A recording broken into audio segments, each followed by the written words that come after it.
Hey everyone, welcome back to the podcast. We had a really good day today. We had a girls' day today, actually. Yeah, it was fantastic. We went and got our nails done. We tried out a new burger place in town. Shout out Way Back. Definitely give it a try. Worth the money. Yeah, And then we went glow mini golfing. with your kiddo. Yeah. We did some parenting shit. Yeah. So speaking of parenting, we kind of thought we would just sort of talk about things that kind of hits every corner of life. Everyone's parenting, everyone's dating. We're all trying to heal our inner selves. And it's so different the way we were raised from the 90s to now. Before, it was kind of your parents would just say, Come home when the streetlights come on. yeah, and they would just hope for the best. Like they didn't know where we were for like 8 hours at a time. They knew we were going to parties. They didn't know we were going to the pit parties. They knew that we would have a DD, but they didn't know where we got our alcohol from. And I remember I would always tell, I had this best friend back then, and we would always sleep over at her house, and we would say, oh, we're just going to go for a walk. We're just going to go play at the park. And we would be out in the park when it's pitch black. Nobody would know where we were, out in the middle of the field. Well, Just living life. I grew up in a small town. We had a town watchman, whatever you want to call it, and he would drive around, and it's past 11 o'clock. It's time for you guys to go home. The lights came on. We were like, no, you're not our boss. We'll do what we want. Like, our parents didn't give us a curfew. But like the younger days, after school, you would have discussions in school like, oh my God, everybody come to my house. I just got a new trampoline. Yep. And the group of 8 of you would go over to the house and jump on the trampoline for hours. Like, I just got to be home by 6 o'clock because that's supper type thing. And then you would run home or bike home as fast as you could and then go back, meet in the park, meet at the school, meet somewhere else and spend your school nights together till like 8:30 when you had to go home, shower quick and go to bed. Kids were always outside. Yeah. And now I don't feel like I don't trust my kid being outside. It's just hard to trust him by himself outside with the way society has gone. Yeah, it was so different back then. We didn't have phones. We had landlines. Mm-hmm. So you had to remember everybody's number. And as a kid, you remembered everybody's number. And I can't get my kid to remember my number. I'm always like, what if there was an emergency? Well, I'll just get it on my phone. But what if you didn't have your phone with you in that emergency, right? It's so much different now than it used to be. We had dial-up internet back then. Do you remember sitting there waiting for it? And it's crazy because nowadays parents monitor their kids so closely. So close. And everything is monitored. And I'm not saying that I was doing bad things on the internet back then, but we used to talk to strangers on MSN. And remember when your crush would pop up on MSN and you'd change your status on MSN. Yeah, you're like log out and log back in so they knew that you were. Yeah, I remember. But then your mom would have to phone somebody, so you'd have to log off the internet.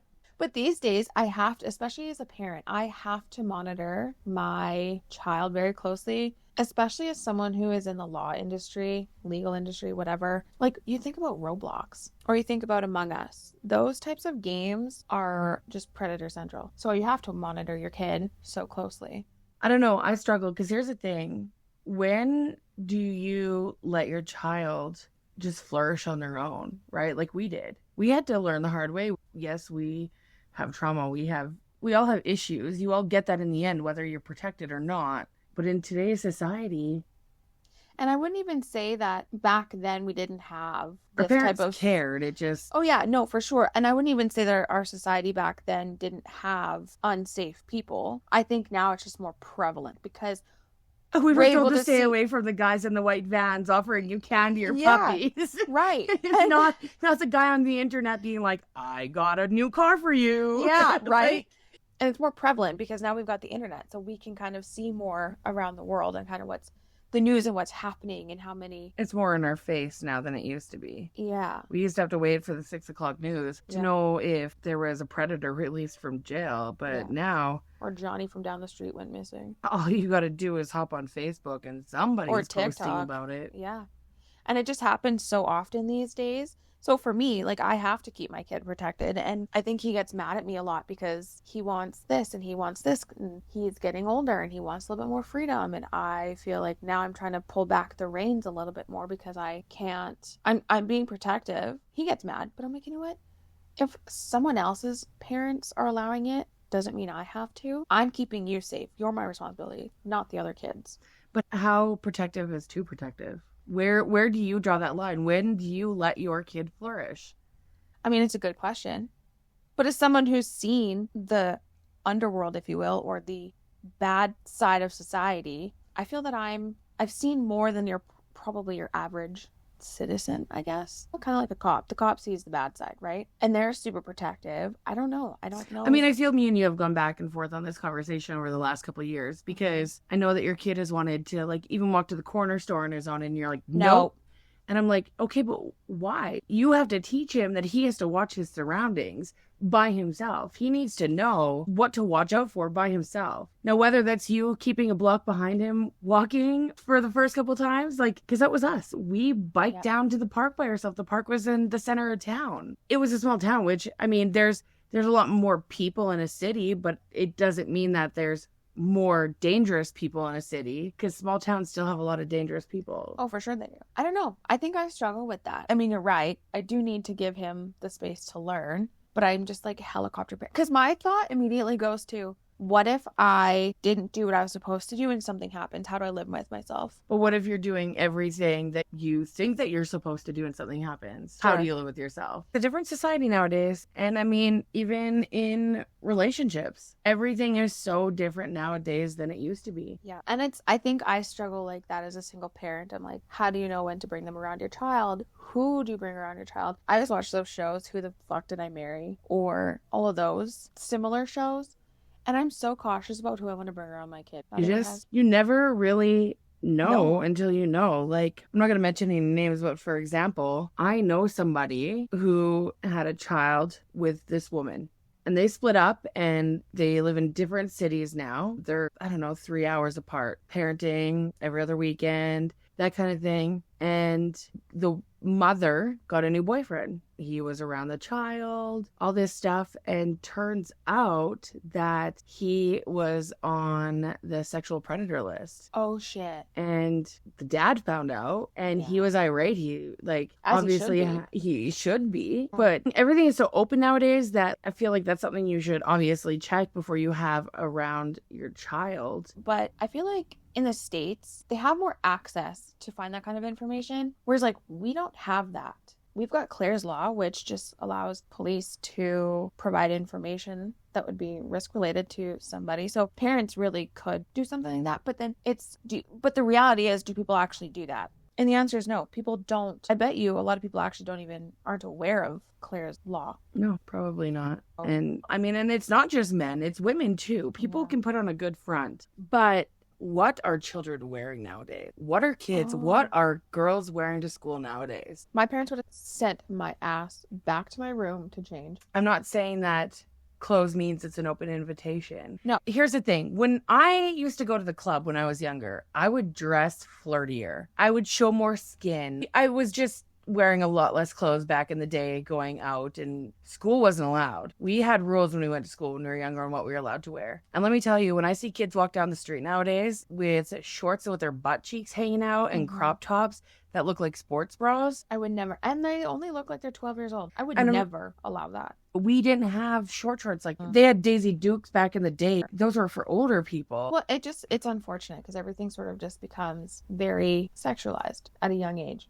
And that's not what they should be worried about. You are exposing your child to so many people, like predators, and I understand that your child might hate you if you don't buy them these things because that's what fashion is, but that's your responsibility as a parent to protect your child. Yeah. It's not your responsibility to be their friend. It's not your responsibility to be there anything else at this time except guiding them, being their parent, and making sure they're protected and safe. Like when I go to the mall and I see a kid walking through the mall wearing sweatpants and their little 12-year-old thong underwear hanging out, no thanks. Oh my God. No thanks. No. Well, and then I just go where the find parents. A towel and wrap them up. Like, yeah. And I go, where are the parents? But then I also question, like, what kind of home life do you have, right? Mm-hmm. But also, part of me wants to be like, why are you at the mall at 12 years old by yourself? By yourself. But then that also takes us right back to the beginning where I tell you need to give your kid more freedom. Yeah. I'm very protective of parents. Parenting's tough.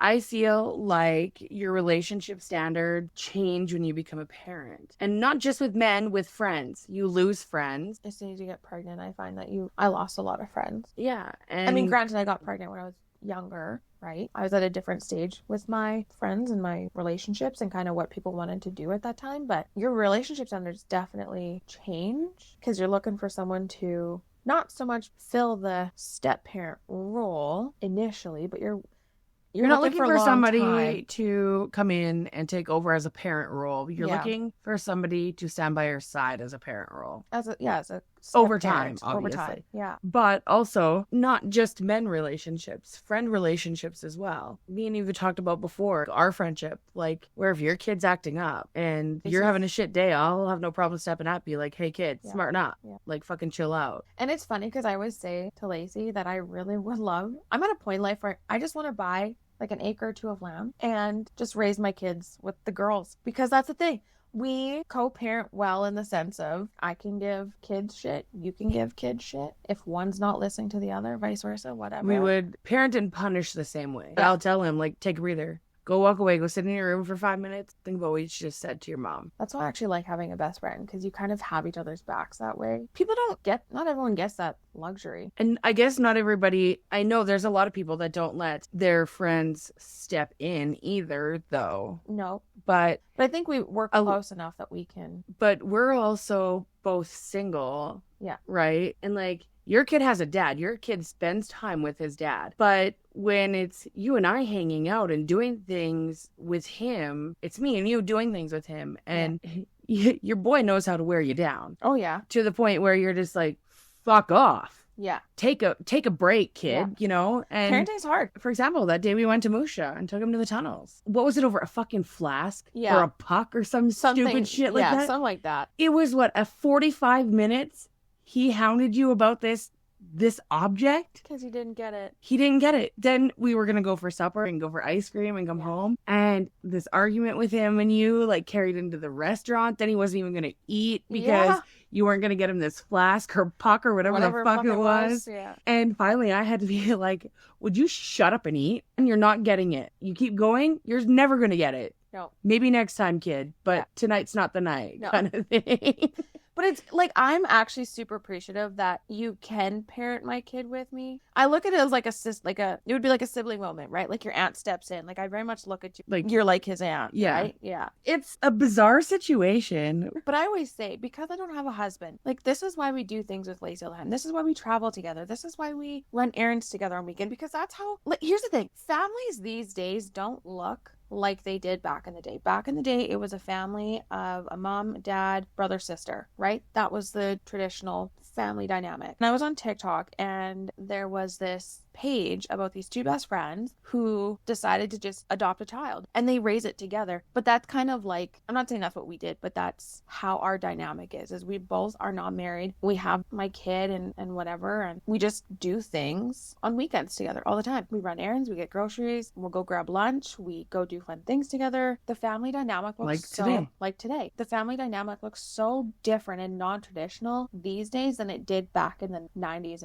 But back in the 90s, things were so much different in relationships as well. Yep. It was basically like, hear no evil, see no evil. Yeah, oh, for sure. Like my mom always said, she always raised me like, don't depend on a man, make sure you're always, have that stability on your own too. But that wasn't always the case. Like, I think it was very much the man came home, he provided, the woman ran the house. That was traditional. Like, the woman worked, but she still came home and made supper type thing. But like, even different things that parents do now, and I'm not saying every family, every household, every male, every female, but I feel like for a long time there was that standard. We fight a lot. Things aren't good. He's not home often. He comes home every night and he doesn't hit me. It's okay. We'll make it work. Because it was just sort of frowned upon to not obey your husband, or it was frowned upon to get a divorce or even mention the word divorce.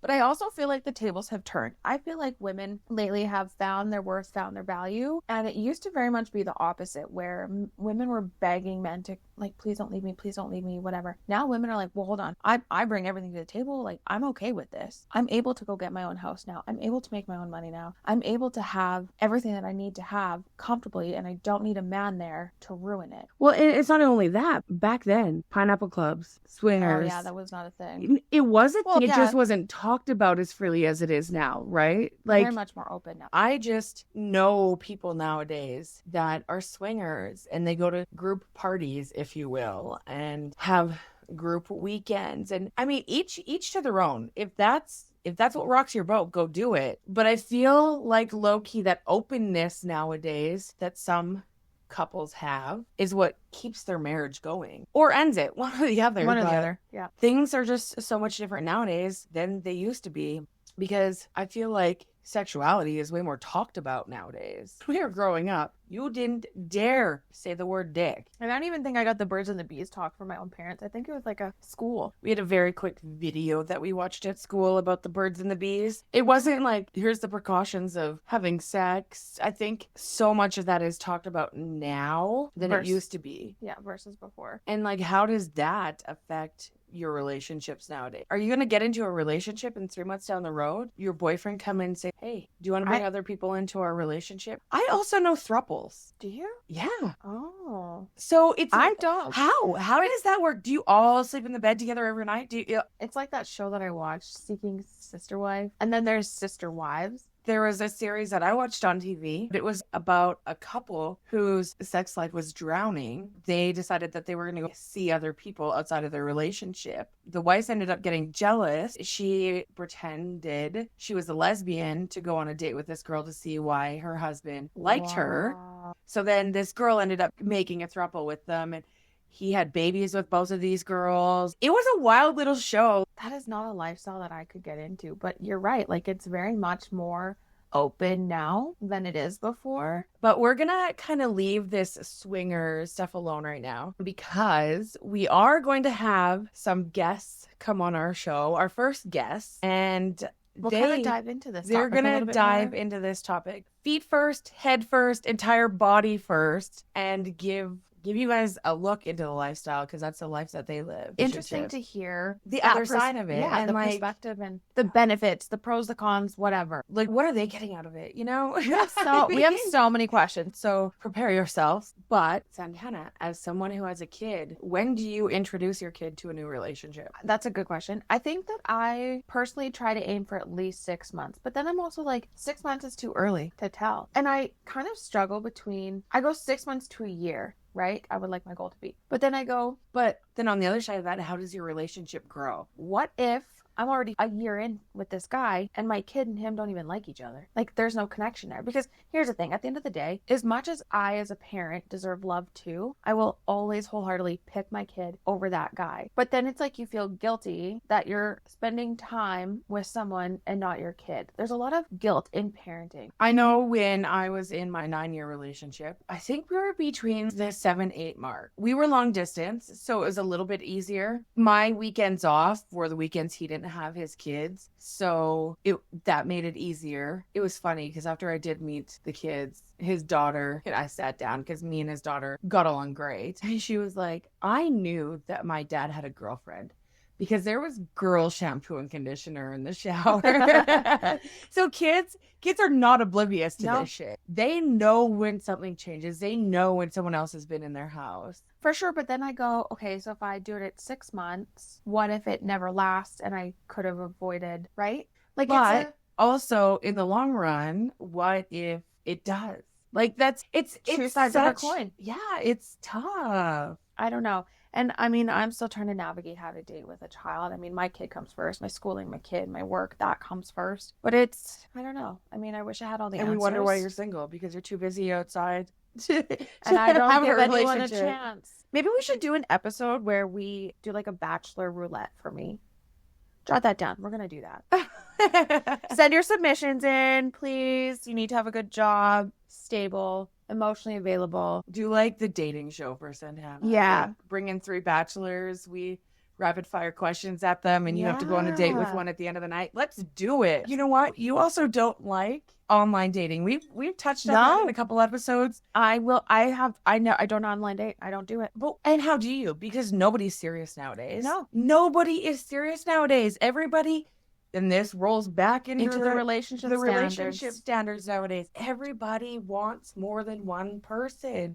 Nobody just wants to settle down anymore. No, and I kind of wish that life was back in the old days where, I mean, you know what's crazy is you see these older couples who are 60, 70, 80, and they've been together for, longer than I've been alive. They've been together for 40 some years. And I just think, like, how did you do it? How are you so lucky to find that and still have it this long? I would love to be able to find somebody who is reliable, who is a good person. And here's the thing, you have ups and downs. Wholeheartedly, it doesn't matter what's happening. But to make it work that long is insane to me. But have those men never cheated? We don't know that. Because I'll tell you what. I know a deep, dark secret way down in my soul about a couple that has been married for like 45 years. And one drunken night, sitting around with very few people, he let it slip that he cheated once. Wow. Nobody knows. And so, nobody knows. But, like, is that the standard? Is that the standard? Do people cheat all the time? I think so. Is that where it comes from? You can go out. At least he comes home every night. He can go out and fuck somebody else as long as he comes home to me every night. And he's sleeping beside me when I wake up in the morning, so my kids don't question why he's not there. Because you know what? He provides for us and he doesn't hit us. It's definitely not something that I could put up with. But is there guys out there nowadays that don't cheat? Is there girls out there that don't cheat? And you know what? I actually had this conversation with somebody the other day. And I said, it's crazy because women cheat out of emotion. I think by the time we get that point...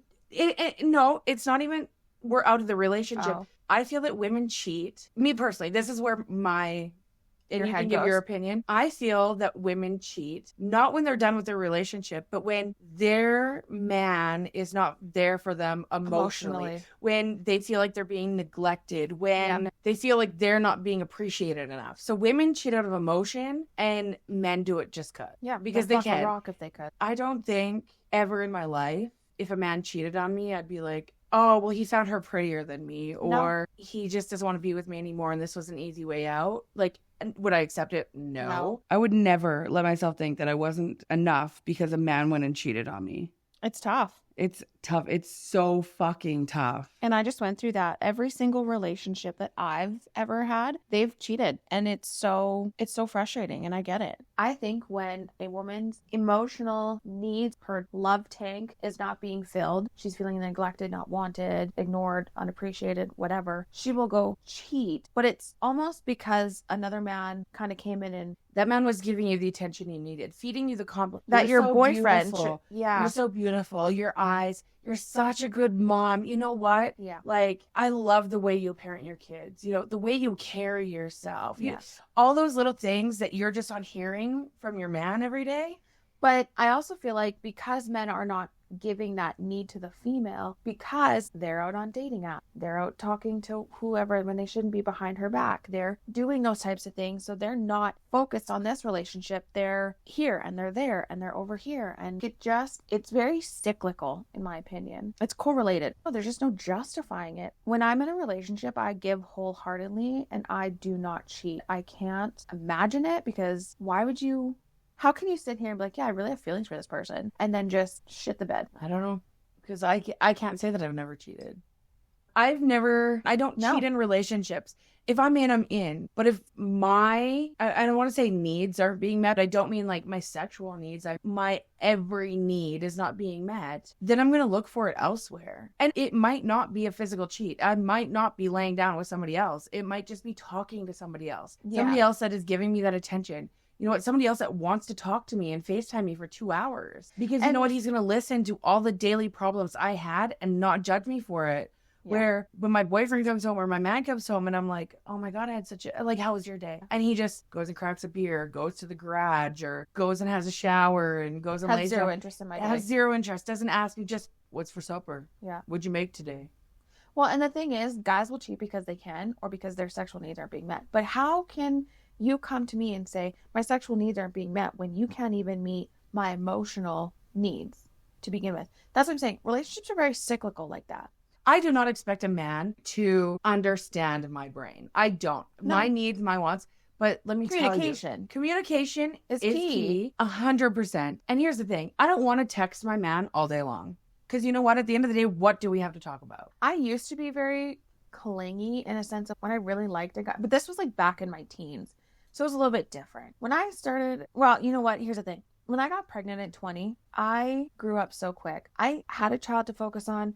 I had education to focus on. I had work to focus on. I did not have time to be around a man who I was dating or who I liked 24/7 like I did back then when I had the freedom to do so. So now I'm very much like, I do want to talk to you all day off and on. I want you to check in. I want to check in on you, but I don't want to talk to you all day, every day because, we work, we have things to do. Just check in every now and then. Because you talk to me all day, every day. First of all, if we talk all day, what are we going to talk about? So then I think that's where part of the problem lies is when you get home, you're not having that face-to-face conversation anymore. It's like over communication about your day-to-day. Yeah. I don't need to know your every move. I do not need to know your every move. Me personally, I am not controlling. I am not jealous. I'm not possessive. You do what you got to do. You are out that door for work for the day. You do what you got to do. If I have a question, okay, I'll shoot you a question, but I don't want you to feel your phone vibrate in your pocket and be like, oh, that's my fucking bitch again. If you're going to put yourself in that position that ruins our relationship, then that's unfortunately that's your fumble. It doesn't matter if I were to control you or not, you're still going to somehow find yourself in that position, and that's don't phone me for stupid shit. I won't phone you for stupid shit. Like, I'm going to phone you if there's an emergency. I'm going to phone you if I need to take, I almost said if we need to take our kid to the vet. The doctor. We got to take our kid to the doctor, cuts his hand open, breaks his leg, whatever. Yeah. I don't ever want you to feel your phone vibrate and be like, oh, that's just her again. And something else that I always think about is, I forgot. Anyways, something else that I always think about is that when you have a kid with somebody versus having a kid by yourself. Okay, carry on. Is, people think that you have to stay with that person just because you have a kid with them and be unhappy. Like, life is far too short to just remain in an unhealthy relationship. Listen, I have a kid with someone and I left. We were not compatible. And look at me now. Look at me compared to him, respectfully. The success versus the stagnant in life, right? But here's the thing. I feel like the definition of broken home is misconstrued for sure. Because I feel like I gave my kid a broken home and I feel guilty about that every day because I don't think a broken home is parents separating to do what's best for their family. I think a broken home is staying in that relationship and your kids hearing you fight and your kids watching you fight and your kids not seeing a loving home. I feel like that's a broken home. And I've never thought of it with that perspective. So that's actually, you're right. I actually, now that I hear that, I think you're right. Because here's the thing, your kid, let's use your kid for example. Yeah. We can use me for example too, because my parents split when I was 9 years old. I remember, and I've never talked to my parents about this, so I know my mom listens and I know she's going to hear this for the first time. And when I was 9 years old, I didn't know what a lot of it meant when they were fighting. But I would wake up in the middle of the night to my parents yelling at each other downstairs. Oh, I definitely I heard my parents fighting. Yeah. So then I would cry at night. Like, are my parents fighting over me? Like, did I do something wrong? You carry a lot of that trauma with you too. Yeah. And now as an adult and as I got older, I realized my parents were not happy together. They did what was best for them, but also for us. So I got to still see my mom. I still got to see my dad. And I feel like we had a pretty good childhood living that way. Yeah. And I have a lot of guilt because I didn't stay with his dad. And he always asked me, why didn't you stay? He's 10 and he still asks, why didn't you stay? Why didn't you, make it work with dad? I hate having to go back and forth. I have full custody and he just goes for visitations, but it still seems very unstable that he goes back and forth, and I get that. And to me, that's a broken home. But I think just as a kid, it's confusing. Because, I remember when I was younger being like, why can't you and dad just get back together? It's so much easier. But, as you get older, you're like, Oh, shit. Yeah, no, my parents never would have worked out. What did they see in each other 9 years prior to their divorce? What was it? See, and my parents are still together. So to me, you know, You see a broken home as not being together, is where I see a broken yeah, home as fighting and just putting that Band-Aid over your family, your yeah, entire childhood. Because do you know what? Do you know what sucks? Let me tell you. Imagine your kid laying in their bed at night, hearing their parents fight over and over and over again for years and years. And then they go off to university. They leave home and they come home their first Christmas and you're like, well, you know, we decided that me and your dad are going to separate because you guys are all off to school now. All right, so why did you put me through all that trauma my yeah. entire fucking life for me to go to school, not have to deal with it, and then you get to carry on with your life? Why didn't you do that when I was younger so I didn't have to be here for it? That's a good perspective. See, and I'm happy that and I think this is kind of where we talk about in the first part of this episode is like women have found their worth and their value. And I'm thankful that I found that at a very young age because I left the relationship. We were both just toxic to each other because we just were not compatible. And that's okay. You know, had I gone back and changed anything, I probably wouldn't have my child now. And I don't regret, it's hard to say because you don't want to say I regret the person I had the kid with because how can you when you got a child from it, right? I left and now my kid gets to come home to a happy home. It's just me and him, but it's calm. He's happy. He's got literally everything. Like I'm successful. That's how I see success too, right? Is like I broke some of those traumas. I broke some of those The generational curses, whatever traumas, yeah. And now my kid comes home to a house that there's no yelling aside from me and him bickering if he's not listening or whatever, but that's so minor and so that part's actually normal, right? He doesn't come home to me yelling and arguing with somebody. And I will never allow that around him. And that's why you and him can fight and argue. That's pretty standard. And that's what I'm saying. That's normal. Like, your kid is preteen. So yeah, which is so crazy. You guys will fight. You guys will bicker. That's what you do. But that is normal. Yeah. If anybody tries to tell you that they don't fight with their kids, that they don't raise their voice to their kids, lie, that they don't get frustrated with their kids, liars. Liar. And I will scream that from the rooftop because you know what? It is not easy raising kids. It takes a fucking village. No, literally a village. And I'm thankful. Like, I'm thankful that my parents helped me because I wouldn't be able to do lots of the things that I've done. Even being here tonight. Even being here tonight to record this. Like, they took your kid to go play cards so we could sit down and do this, so we could hammer out some episodes for our listeners who we appreciate. Yeah, thank you. Yeah, it takes a village. I'm just thankful that I had the village to kind of support me when I left the relationship so that I was able to. I mean, I thought my life was over at 19, 20 having a baby. Yeah, you have your village. You have your parents to help you during the week, even on the weekends. Your dad will call you up and be like, hey, I'm going to come get your kid to do this. And they have a good relationship because my dad was always there. I've had to learn to co-parent over the last 10 years, which hasn't been easy. I mean, we started out pretty rough. We were young. We were 19, 20, 21-ish. So you're both immature and co-parenting is really tough. But you have to learn to be mature for the child and put the child's interests and needs first. It wasn't always like that. Him and I definitely went through a tough time, emotionally taxing and draining, but we definitely worked really hard on a relationship to ensure that it was positive. And now we co-parent well and we're civil. Co-parenting is tough. I low-key feel like there's like a jealousy almost. And not me, because obviously I didn't have to co-parent in that sense. I was the step parent who was also co-parenting for a while, right? And she, the child's mother, got remarried and they started another family on their own, and they were always like trying to like one up us, right? And I don't think that's necessary. It's not. And something I have learned in my late 20s, early 30s now is trying to think from the perspective of the co-parent who came into our dynamic. because I was very angry and upset all the time. But something I'm learning right now is that it's okay for him to have a stepmom or a co-parent. They're not going to take my spot, because that's also something that I think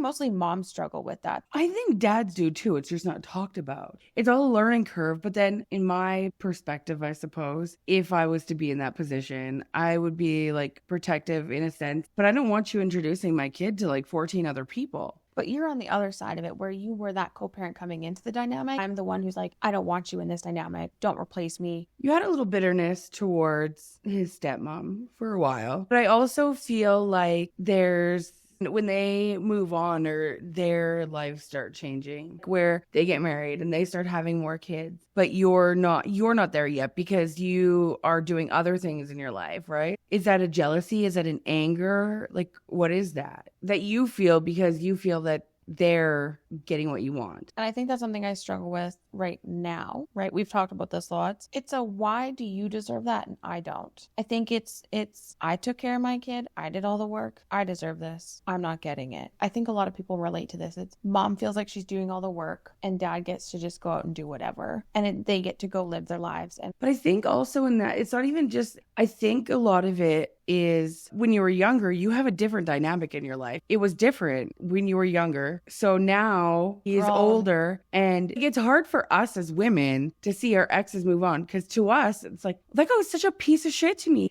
He yelled at me. We fought all the time. Like, he would ditch me for his friends. He treated me like shit. So what the fuck does she see in him? You know, and we've talked about this a lot before too, because of these Are We Dating the Same Guy pages. All these women are posting about all the things that these guys are doing wrong. But that was to them. What provoked them? And I'm not saying it's just the girl's fault. And I'm not saying it's just the guy's fault, but it takes two. It does. And just because you had a shitty relationship with this person doesn't mean that everybody's going to have a shitty relationship. Maybe her personality and his personality match. And I know that's hard for people to understand when they carry anger or hate towards this person, but it's the reality of it. There's backs when it comes to co-parenting, and you have to. I mean, I always used to explain it as, I'm in a jail sentence for the next 18 years. So I either have to make the best of it, or I'm going to be miserable, and I'm going to be a miserable mom. And if I'm a miserable mom, then my kid's not happy, and it just bleeds down. So at some point in time, you're just like, okay, I have to be in this, so I might as well make this easy on everybody, and let's all just get along. But again, we were young when we did this, and now we're older, and the maturity levels of both sides have grown. So we're able to co-parent. And I was in her position, right, where I felt like I needed to extend an olive branch. Like,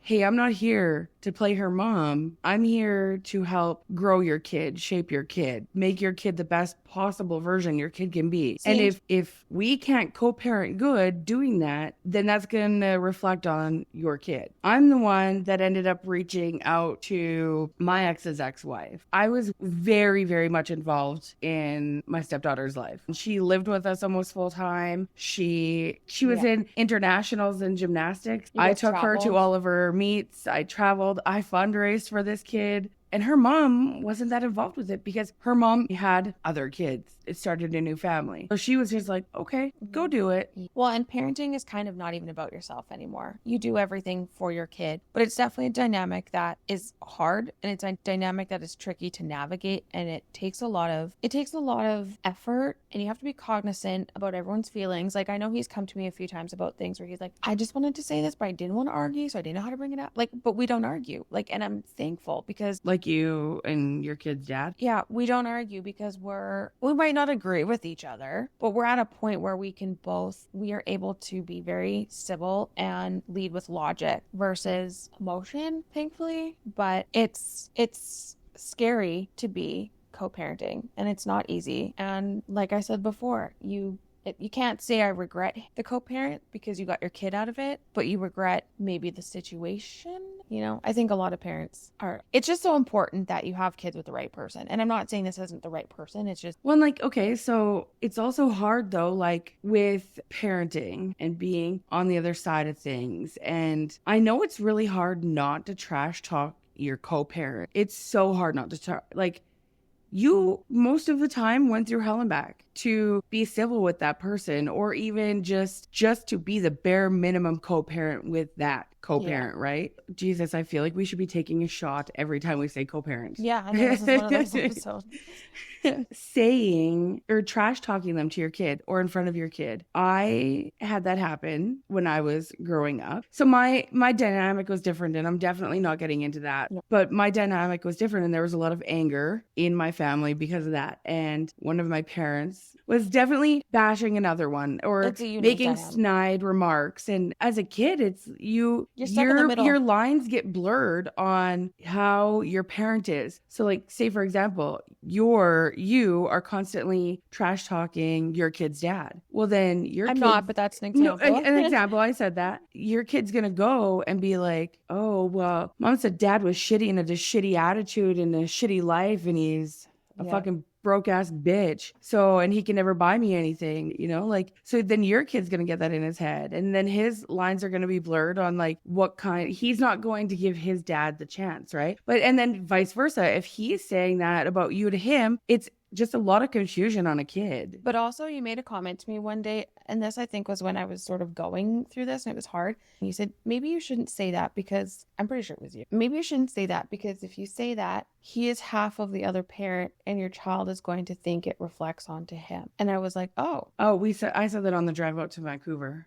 Yeah. Because we had a real deep talk on that drive about co-parenting and all that shit. We've had this conversation many times. Yeah.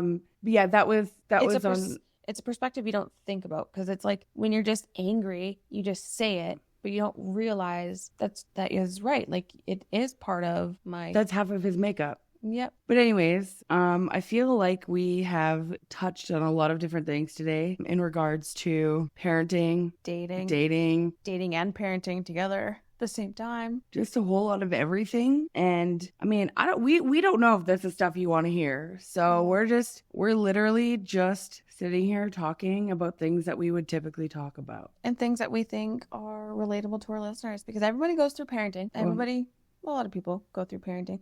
Everyone goes through dating at some point. And there's so much taboo shit that's not talked about. No. And we'll have a Sassy and George on our show, like mentioned earlier. I'm really excited for that episode. We're very excited for that episode. But they're going to bring a lot of insight into some of what we talked about today. It'll be interesting just to see how they navigate that and the pros and cons of each side. Easy. Let's not give them too much information right now.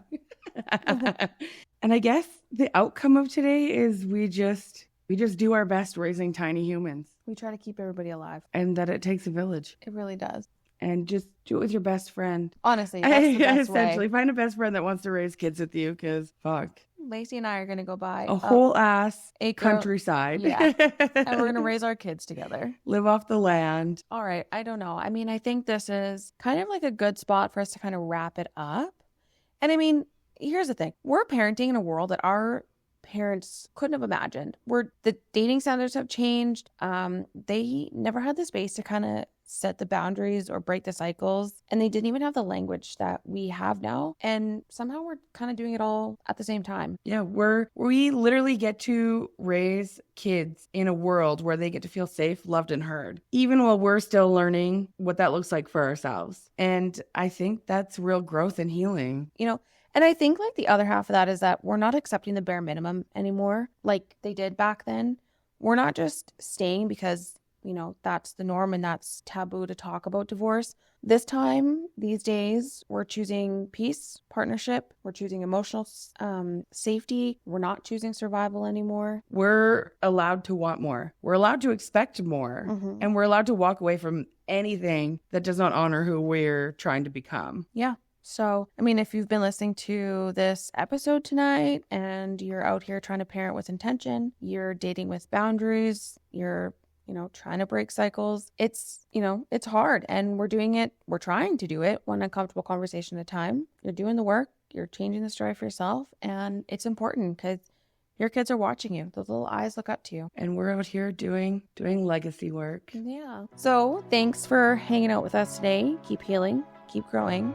Keep changing yourself, and we'll see you next episode. Love you. Bye.